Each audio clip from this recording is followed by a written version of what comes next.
Hello there everybody, my name is Waddles, what's going on? Welcome to my 1.13 slime farm tutorial. In this video, I will teach you how to make the slime farm that is running like crazy right behind me. Now, the other older slime farm designs still work. 1.13 didn't change anything about that. However, the nice thing about this farm is that it works on the surface.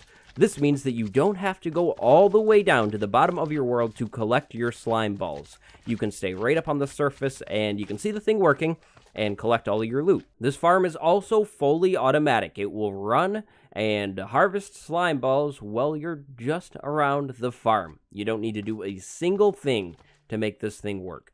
Now, this will work in Java Edition as well as Bedrock Edition. However, it will not work in anything older than 1.13 because it relies on the new water mechanics. This design was actually inspired directly by a comment on one of my other older farms, so that's pretty cool.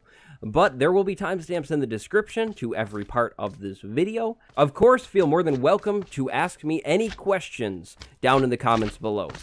If this tutorial helps you out or you enjoy it at any time, leave a like or consider subscribing. But with all of that, I think it's time to get into what you need to collect to build this farm. Now, this farm is pretty easy to build and you don't need all that much. The biggest hit here in terms of resources that you're going to need is iron. This farm relies on golems, so you will need to get 24 blocks of iron because there is 6 golems used in this design. All of these other items here are pretty much exact amounts of things you need to collect. You will need a whole lot of building blocks and 1 slab as well, but you will get a lot of those from digging out while you're making this farm. Now, you will need a lot of water as well and some torches because you're going to need to light up some space most likely. But gather all of this stuff and then you should be good to go with the farm. Additionally, you will need a chest or 2. I completely forgot about that, so grab a chest too. Now, funnily enough, step 1 is probably the hardest step of this farm, and it's not even hard at all. But you need to get yourself a slime chunk. Slimes don't spawn in every single chunk of the world. They spawn in specific chunks. You could find the slime chunk by using some third-party site like Chunkbase, which I will link down in the description. And then get your seed, plug it into the site, and you can find a chunk just like that. However, if you want to do a more legitimate method to find a slime chunk, I recommend strip mining. If you're strip mining in your world, then you're going to run through a lot of different chunks. Do something like what I've done down here and mark the border of each chunk with cobblestone walls somehow. And then in here, I've thrown blocks so slimes can't jump out of the chunk. Now, you're going to want to go away from this thing and come back, and if you find a slime in any area, you will know for certain that that's a slime chunk, and you should be good to go with that. So, get yourself a slime chunk, and then get a pickaxe, and get ready for a whole lot of digging. Now, I've determined that this chunk that I'm standing in is indeed a slime chunk. For this next step, head back up to the surface and find that chunk on the surface. Now, to show these borders, in case you don't know how, F3 and G will show them. In case you don't have access to something like that, you can do multiples of 16. Meaning, for example, the first chunk will start at 0 and go to 15, and then the next chunk after that will begin at 16 and go all the way up to 31, and so on and so forth. So you could divide your coordinates by 16 to find the starting and ending of your chunk. If you're a little confused about the whole math part, don't feel bad, that's understandable. Just drop a question and I'll try my best to explain it a little bit better. But find the corner of your chunk. It could be any corner and you need to dig straight down, all the way down to Y39. Now, of course, be very careful when you're digging straight down. You don't want to send yourself into lava or something. That would be very bad. But it's time to start clearing out your chunk. Like I mentioned, this is a whole lot of digging. What you want to do is from that corner, go all the way out to one of the other corners and begin to dig your room. Now, as you can see here, I have something that is 3 blocks high, and it is 16 by 16. So you can just count, or you can use these borders to find the exact corner. Once you have dug out your first layer, you're going to repeat this process, not joking, but 8 times. This is a whole lot of digging. Technically, you don't need to dig out all 9 total layers. You could go short and do like 4, but that will change your efficiency a whole lot. So get ready to do your digging. It needs to be 3 high each time, and I will put on the screen right now the Y coordinate that you should be standing at on each and every layer. But just make sure you're 3 blocks in between each layer.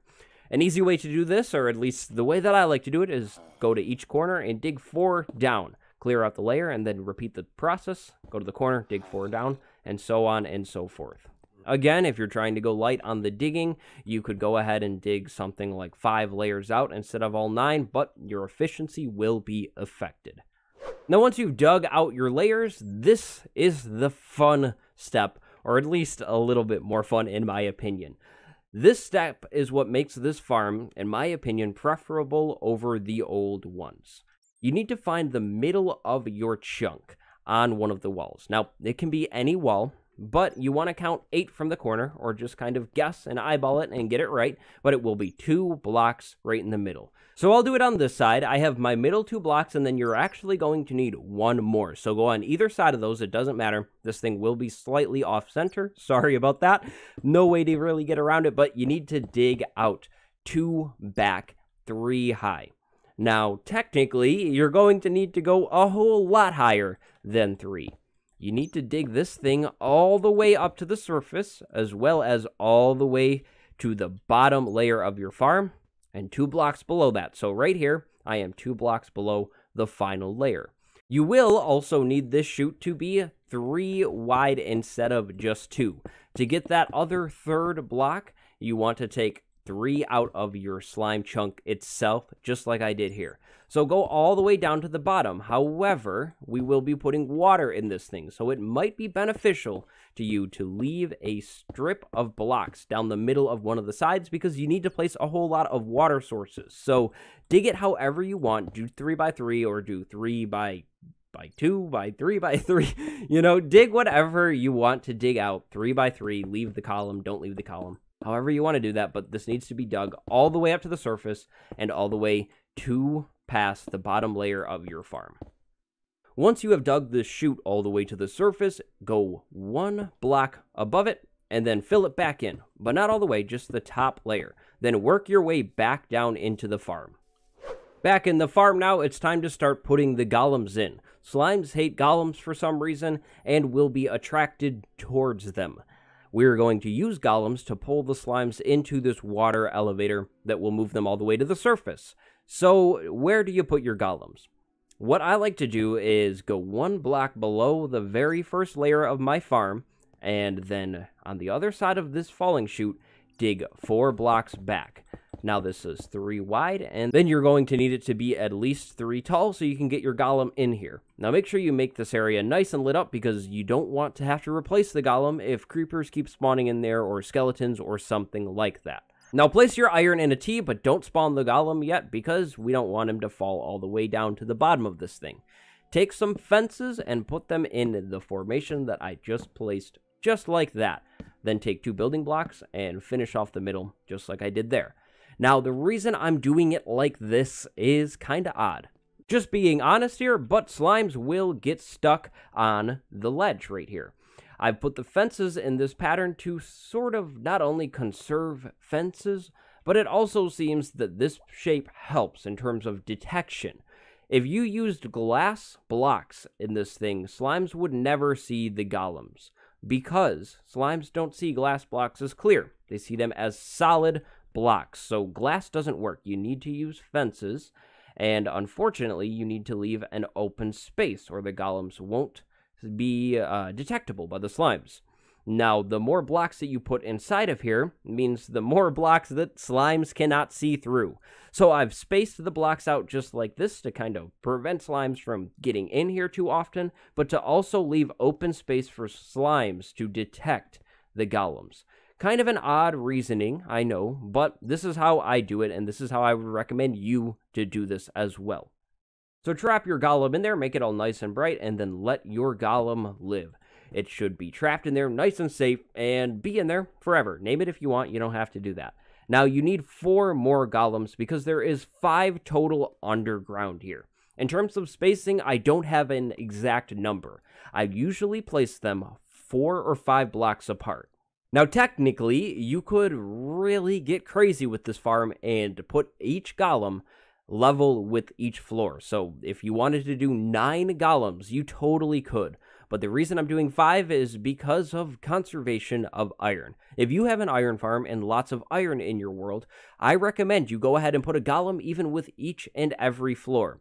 The more golems you have should improve your rates. However, you don't necessarily need that many, so you can get away with spacing them about evenly in between some floors, so slimes can detect them from this floor and the one right below it, just like that. So put all of your golems in all the way down your wall there, and then you're ready for the next step. Now, seeing as this is just an example for you guys to get this thing working, I'm not throwing all of the golems in. But it's time to get our water elevator working. Now, in case you haven't done it already, take a soul sand, just one, and place it in the middle of the bottom of your 3x3 falling area. It's now time to put water sources in all the way up this thing. Yes, all the way. This is the most annoying step in my opinion. Now, you could use kelp to get water sources to kind of grow up this thing. However, that is a bug, and I don't want to say use that method in case that gets patched. So get some water buckets and start placing sources all the way up this thing. The reason you can't just go to the top and dump water is because that will not activate the bubble column block properly. So in here, I have water sources for the bottom 3, but then I just dropped water and I'll only go up a little bit. So you do need to do sources all the way up this thing. That's why I recommended that you left this one long column in there. Now, in terms of water and how to do this, I would recommend getting 9 or so buckets, fill up your hotbar, and then make a water source every so often in the wall so you can place all of your water and then come back and grab it. Now, if you know another way to do this, like the kelp method, do that, but it's just important that you have water sources all the way up this thing. This will be the most annoying step, but once it's done, it'll be cool. To test it and make sure it's working, just go into the column and you should rocket all the way up to wherever you are. You can use this mechanic to continually place sources if you're just real careful here. Also, be careful about waterlogging the fences behind you with the golems, because you can do that now and that will be annoying. You'll have to break the fence and put a block there to get rid of the water, or use sponges. Give your water elevator one more final test to make sure it works, and if you're brought all the way up to the surface from the bottom, it is indeed working. Now, what you want to do is break through to the surface and place one more water source, so you have a water surrounded by blocks that are covering the rest of this elevator. Now it's time to take some building blocks and start to set up that little box on the surface. So the sizing that I recommend is, of course, around these 3 blocks of the elevator. You need to not block any of that or the slimes won't get up.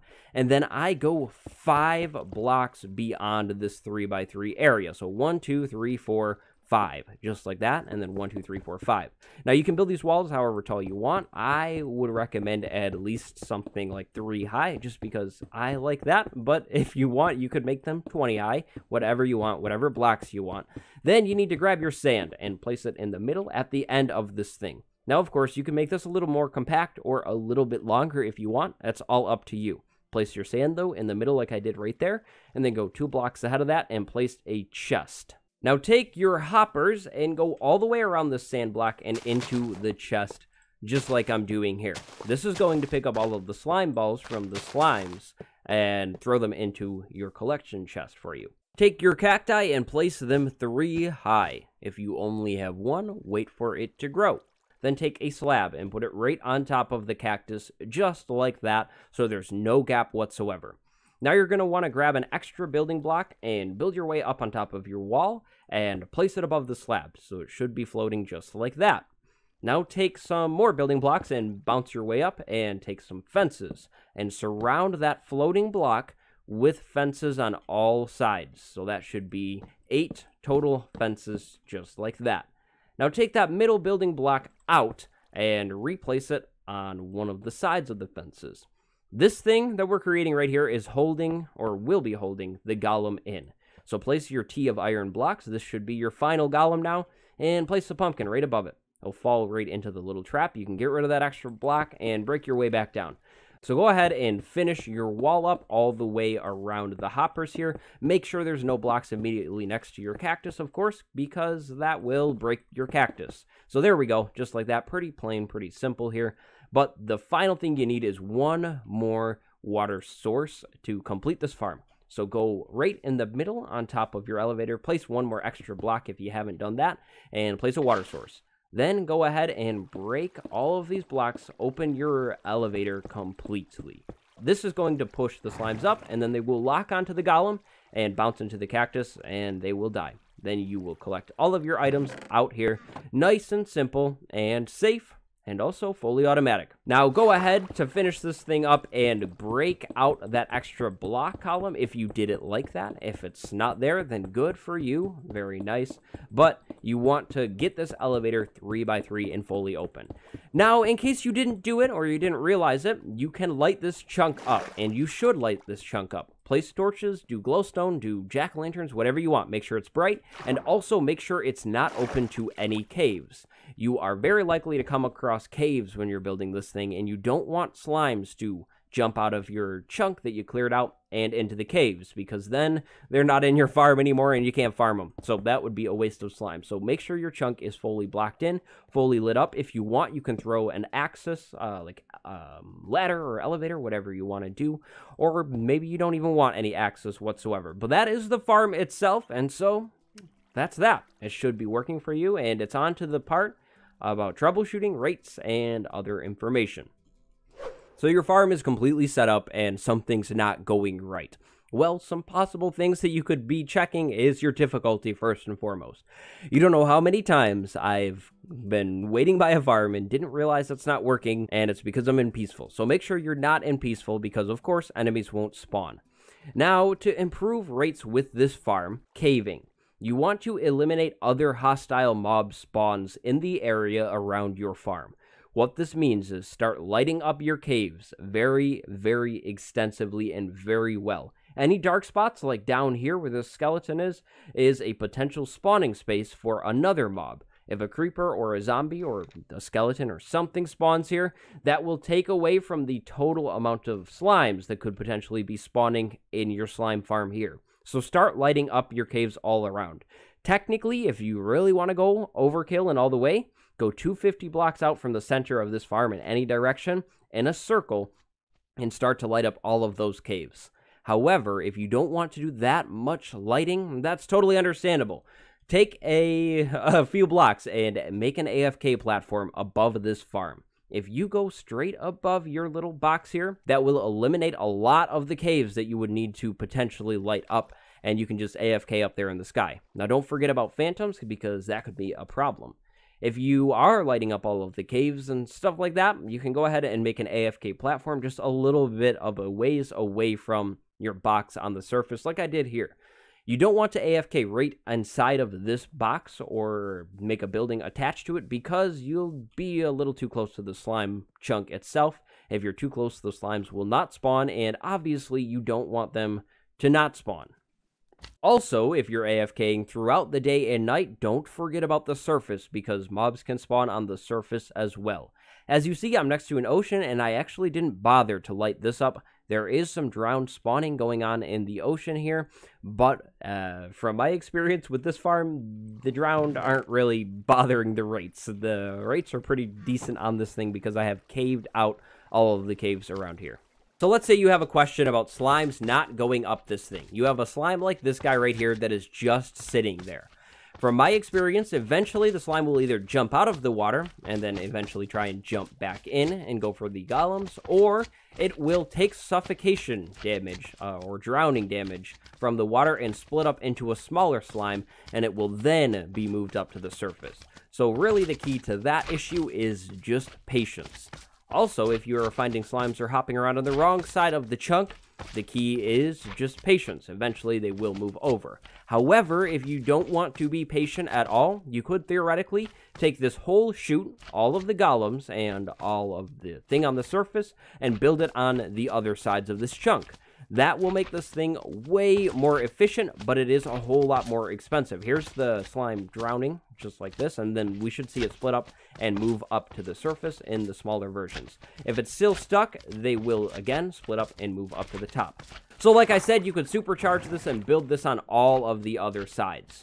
Now, if you're noticing slime balls at the bottom of this thing and you're not happy about that, you can go ahead and throw hoppers along the bottom, all around the soul sand, into a chest, and that will pick up any extra slime balls that you might lose. However, I find that this amount is very minimal in the grand scheme of everything that you will get from this farm, and you probably really don't need to worry about it.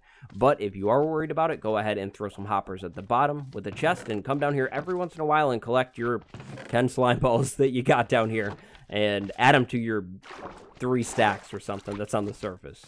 Another thing you could technically do to make this farm even more efficient is dig out the slime chunk all the way to the surface. However, that's a whole lot more digging, and it is probably something that you don't need to do or that you don't want to do. But if the chunk is open to the air, you will get slightly better rates, which might be in your best interest if you're trying to make something insanely crazy and efficient.